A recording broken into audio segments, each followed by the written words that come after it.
Hello, स्वागत है आपका कॉमिक्स की दुनिया में। और अब पढ़ते हैं हम दो कटोरा खून कॉमिक्स का तीसरा पार्ट। आगे चलते हैं। काल पूर्णमासी की अंतिम रात, काल भेड़िए कबीले में जश्न का माहौल। काल बढ़िया देवता के महापूजन के साथ नरसिंह और आलिया का विवाह भी संपन्न होने जा रहा था कि तभी रक्तेश्वर और उसके रक्त पिशाचों की सेना मौत बनकर कबीले पर टूट पड़ी। आक्रमण! किसी को संभलने तक का मौका नहीं मिला। अपने भाई का हृदय देखकर भी तूने सबक न लिया। तुझे नर्क पहुंचा कर ही मंगलसूत्र बांधेगा नरसिंह। आगे, नर्क में तो तेरा पूरा कबीला जाने वाला है। यह गई तेरी शक्तियों के स्रोत काल भेड़िया की मूर्ति। शमशान बना दो इसे कबीले को। नहीं, मूर्ति के टुकड़े टुकड़े हो गए और इनके साथ भेड़िया की शक्ति भी। उन दरिंदों ने मासूम बच्चों तक को नहीं छोड़ा। नरसिंह उसके साथ ही बुरी तरह घायल हो चुके थे। नहीं, इन्हें काटना मत, यह तो बहुत आसान मौत होगी इनके लिए। इन्हें तो दरिंदगी का ऐसा मंजर दिखाऊंगा कि यह खुद मौत की भीख मांगेंगे। आलिया, या आलिया को उठा लेते हैं। इसी लड़की के लिए तूने मेरे भाई की जान ली थी ना? अब देख तेरी आंखों के सामने मैं इसकी क्या गत करता हूँ। हा हा हा, तेरे ऊपर वाले। तो एक बूढ़ा कहता है, छोड़ दे इन्हें रक्तेश्वर, ऊपर वाले के कहर से डर। तो रक्तेश्वर कहता है, तेरे ऊपर वाले के कहर का मुझे कोई डर नहीं है बुड्ढे। देवी पिपाशनी के भक्तों का कोई भी भगवान कुछ नहीं बिगाड़ सकता। आगे, जिंदा जला दो इन्हें, जिंदा जला दो इन्हें। नहीं, आगे कहता है, इतना मारो इन्हें कि ना जिस्म से जान बाहर निकल सके ना ही भीतर रह पाए। यह नरसिंह अभी मरना नहीं चाहिए, क्योंकि इसे एक और दृश्य दिखाना है। हृदया देवी की आत्मा अपनी प्रेमिका आलिया के शरीर में जाने का दृश्य। अब सदा के लिए तेरा शरीर धारण करेंगे महारानी हृदया देवी। तो आलिया के अंदर हृदया देवी की आत्मा डालने की कोशिश करने वाले हैं ये लोग। आलिया कहती है, नहीं, यह चुड़ैल मेरे जिस्म पर कब्जा करे उसके पहले मैं इस जिस्म को ही खत्म कर दूंगी। आलिया नहीं। आत्मा उसके शरीर में प्रवेश करने से पहले ही आलिया ने अपने आप को मार डाला। उप महारानी की आत्मा शरीर धारण नहीं कर पाई। आलिया कहती है, रक्तेश्वर, मैं वापस आऊंगी तो तेरे विनाश का कारण मैं ही बनूंगी। नरसिंह कहता है, आलिया नरसिंह से कहती है, नरसिंह, इस जन्म में तो हम एक ना हो सके, पर यह मेरा वादा है, चाहे कितने ही युग लग जाए, तुम्हारी आलिया तुम्हारे पास वापस आएगी, ज़रूर आएगी। नहीं, मृत्यु आने से पहले इसे भी भर कर मातम मना लेने दो। सालगढ़ को चुनौती देने वाला अब इस पृथ्वी पर कोई नहीं है। ऐसा कर कर रक्तेश्वर चला गया और नरसिंह को वैसे ही जिंदा छोड़ गया। यदि शक्ति के दम में चूर रक्तेश्वर नरसिंह और उसके साथियों को उसी वक्त मार देता तो शायद अपनी मृत्यु टाल देता था वह। नरसिंह कहता है, तू अपने नरसिंह को छोड़कर नहीं जा सकती आलिया। नरसिंह नहीं जानता था कि आलिया मर के भी उसे जिंदगी दे गई थी।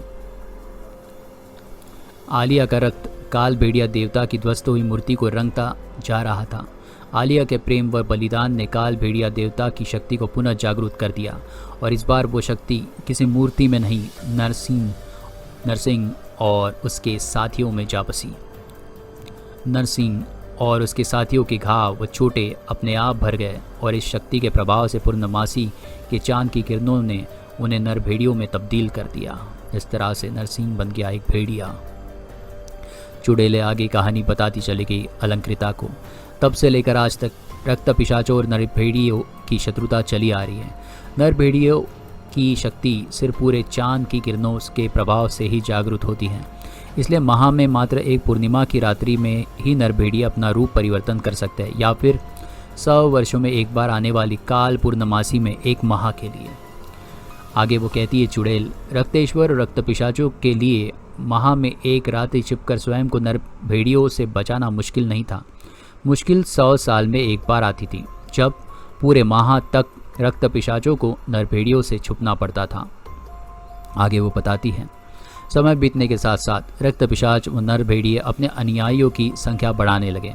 रक्त पिशाचों की भांति नर भेड़िए भी यदि किसी को घायल करते हैं तो वो भी नर भेड़िया बन जाता है।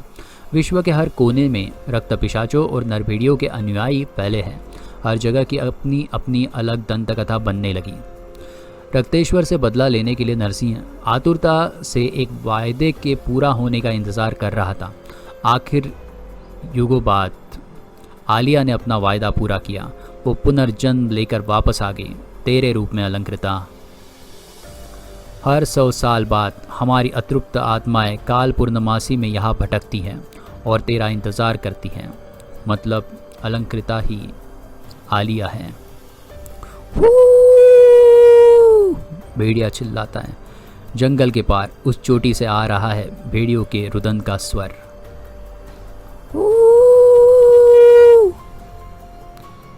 आलिया मतलब अलंकृता वहाँ पहुँचती है। उसे वो भेड़िया मतलब नरसिंह मिलता है।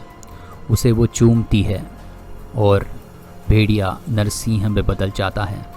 मेरी आलिया वापस आ गई। आलिया मत कहती है, हाँ नरसिंह, आलिया के रूप में किया हुआ अपना वादा पूरा करने आई हूँ मैं।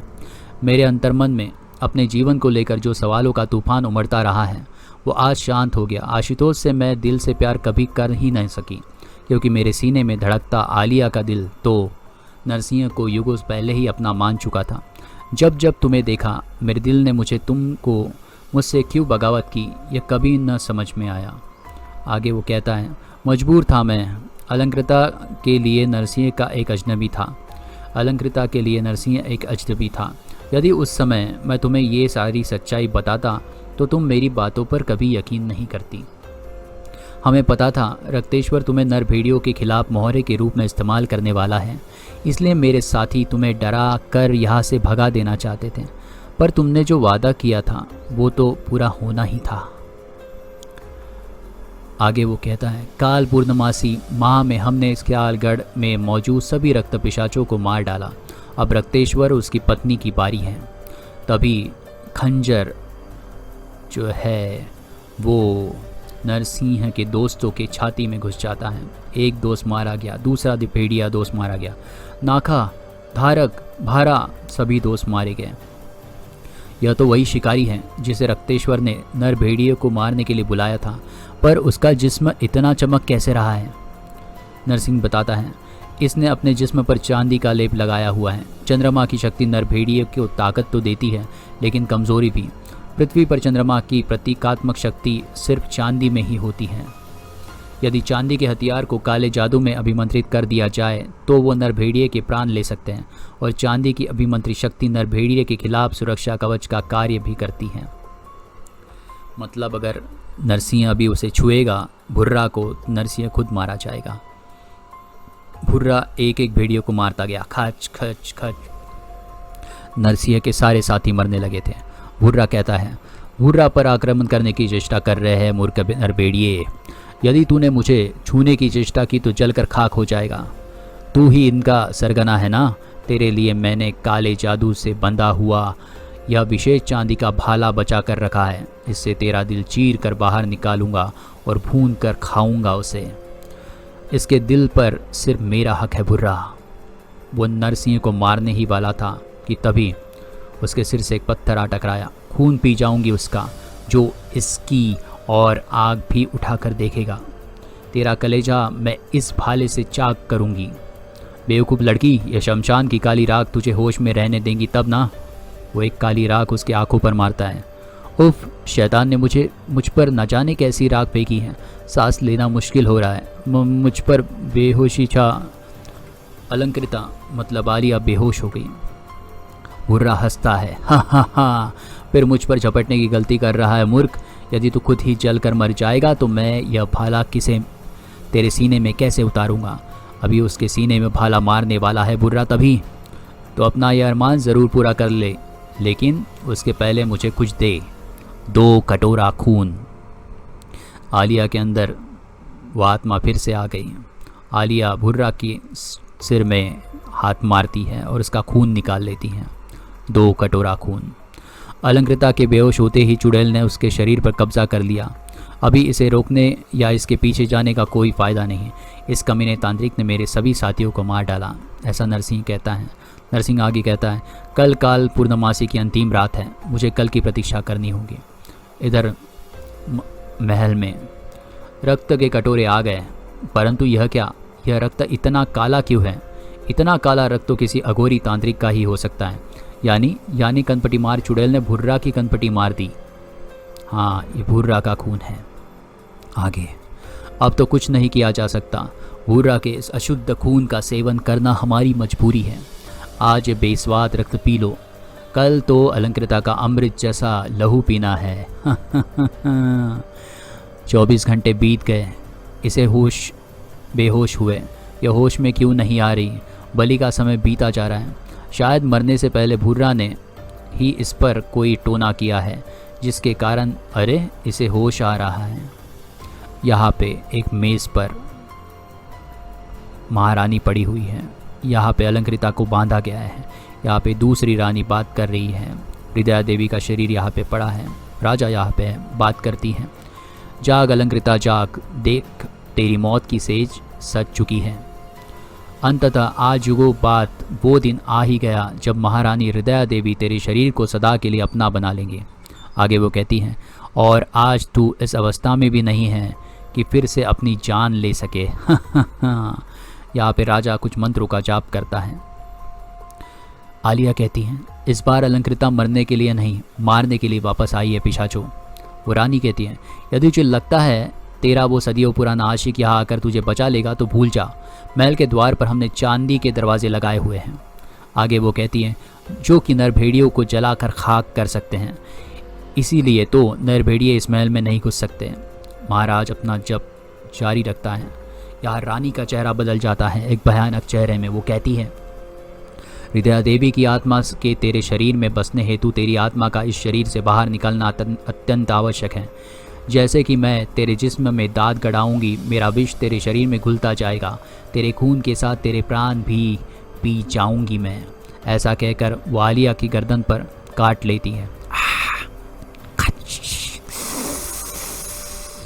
लेकिन नहीं, यह नहीं हो सकता। इस लड़की का शरीर नरभेड़िए के संपर्क में आ चुका है। निशा शक्ति और वो राक्षस, वो रानी जलने लगती है। इस लड़की के शरीर में नरभेड़ियों का विष दौड़ रहा है, जो कि रक्त पिशाचों के विष का काट है। मेरा शरीर जल रहा है। रानी जलकर खाक हो जाती हैं। तुम मुझे इस प्रकार छोड़कर नहीं जा सकती निशा शक्ति। आलिया कहती है, आज तुझे बिछो का एहसास हो गया दरिंदे। राजा कहता है, तेरे कारण मेरा पूरा खानदान तबाह हो गया। अब तू नहीं बचेगी, खत्म कर दूंगा मैं तुझे। तभी नरसिंह वहाँ पे आता है। अब खत्म सिर्फ तू होगा रक्तेश्वर।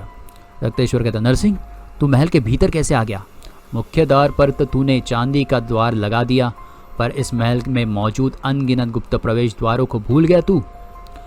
तभी राजा हवन के पास जाता है। हे देवी पिशाचनी, मैं अपने खून की आहुति देता हूँ तुझे। आप अपनी तामसिक शक्तियाँ मुझे प्रदान कर।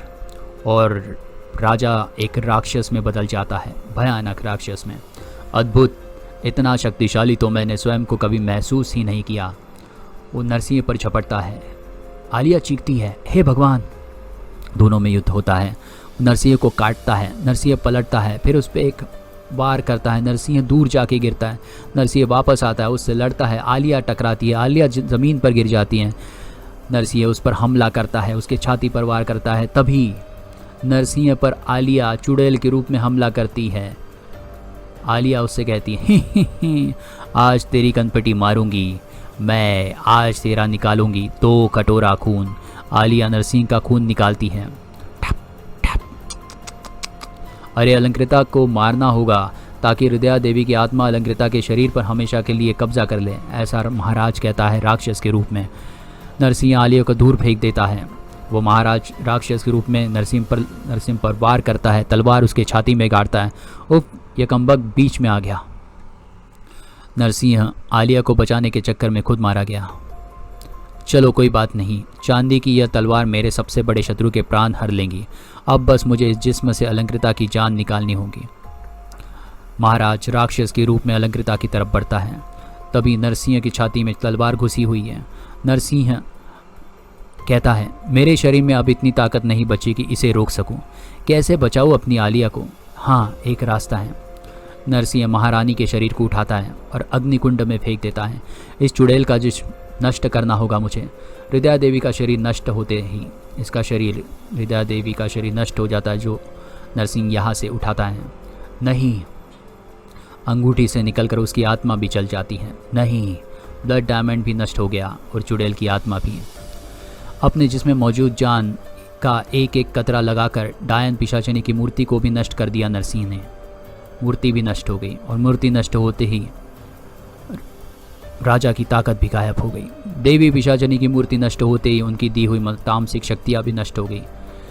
आलिया आगे बढ़ती है एक कटोरा खून लेके। तुझे खून पीने का बहुत शौक है न दरिंदे? आज तेरी खून की प्यास मैं हमेशा हमेशा के लिए मिटा दूंगी। आलिया खून का कटोरा उसके मुंह पर डालती है। ले, जी भरकर पी नरभेड़िए का खून। नरभेड़िए का खून राजा के लिए विष का काम करता है। उसका शरीर जलने लगता है। वो चिल्लाता है, आ। इधर आलिया नरसिंह को अपनी बाहों में ले लेती, कहती है, नरसिंह, नरसिंह, तुम मुझे छोड़कर नहीं जा सकते। देखो, मैंने अपना वायदा पूरा किया। दुश्मनों को खाक कर दिया है हमने। अब हमारे बीच में कोई नहीं आएगा। नरसिंह कहता है, नहीं अलंकृता, हमारे बीच अभी भी मेरी दरिंदगी आ सकती है। मैं एक नर भेड़िया हूँ, सभ्य समाज में नहीं रह सकता। तुम्हारे लिए मैं प्यार नहीं एक अभिशाप बन जाऊँगा, जो कि मैं नहीं बनना चाहता। नरसिंह पड़ा है। आलिया तलवार निकालती है, अपने छाती में मारने वाली होती है। साथ नहीं जी सकते तो साथ मर तो सकते हैं। पिछली बार मौत ने हमें जुदा कर दिया था, इस बार ऐसा नहीं होगा। नरसिंह के हाथ ही मरेंगी अलंकृता, नरसिंह के साथ ही मिलेंगी मरेंगी अलंकृता भी। नरसिंह उसे रोकता है, नहीं, तुम्हें मेरी कसम अलंकृता, खुद को कोई नुकसान नहीं पहुंचाऊंगी। तुम्हारा जीवन मेरी अमानत है। मैं वापस आऊँगा। और नरसिंह मर जाता है। दूर कहीं पे 1 महीने बाद, this is the last and final call for the passenger of the flight number A751 to Washington DC। Flight की घोषणा हो रही है वाशिंगटन DC जाने के लिए। All the passengers are requested to, सभी पैसेंजर को कहा जाता है कि वो बैठें। जिस फसाने को अंजाम तक लाना ना हो मुमकिन, उसे एक खूबसूरत मोड़ देकर छोड़ना अच्छा। मोड़ खूबसूरत ना सही, पर अफसाने को छोड़ना तो पड़ेगा। आलिया मतलब अलंकृता प्लेन में बैठी हैं।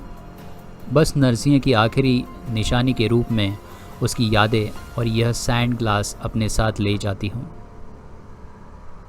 वो सैंड ग्लास में देखती है, अरे सैंड ग्लास में एक और जो थोड़ी सी रेत बची हुई है वो दूसरी ओर नहीं गिर रही, जैसे किसी शक्ति ने उसे स्थिर कर दिया।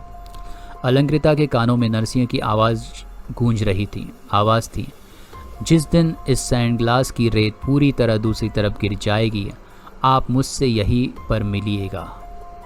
ये नरसिंह ने कुछ समय पहले उससे कहा था। इधर महल में मेरे मालिक व मालकिन वापस आएंगे। इन कटोरों में भरूंगा उनकी 2 कटोरा राख। उनका नौकर राख को जमा करता हुआ हमें दिखाई देता है और कहानी यहाँ पे समाप्त हो जाती है। न जाने आगे कोई नया पार्ट बने ना बने, लेकिन फ़िलहाल के लिए ये कहानी यहीं पे समाप्त होती है। मिलते हैं अगली कहानी में, तब तक के लिए अपना ख्याल रखिए। शब खैर, टेक केयर, बाय बाय।